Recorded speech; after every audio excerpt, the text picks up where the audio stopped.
Determined to confront him, Jessica spent the next day searching for answers. She called their mutual friends, but no one knew where David had gone. She combed through old messages, receipts, anything that could provide a clue. Finally, she pieced it together. David's flight was that night. Paris was his escape. With desperation fueling her every move, Jessica rushed to the airport.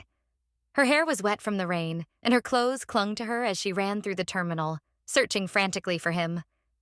Finally, she saw him sitting alone at the gate, shoulders slumped and a small gift box in his lap. "David!" Jessica's voice echoed through the terminal as she sprinted toward him. He looked up in shock, disbelief on his face as she stopped in front of him, breathless. "Why didn't you tell me?" she demanded, tears spilling down her cheeks. David looked away, his voice quiet and pained. "Because I love you. I wanted you to remember me as I was, not this." Jessica knelt in front of him and took his hands, forcing him to look at her.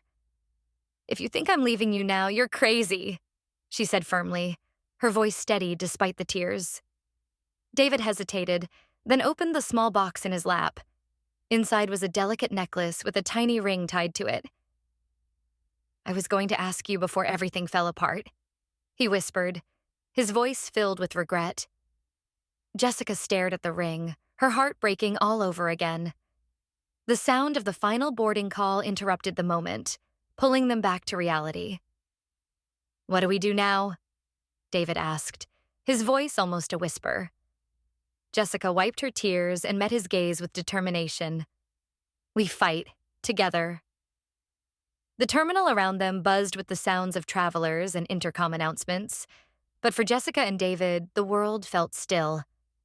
In that moment, the path ahead remained unclear, but they both knew they wouldn't face it alone.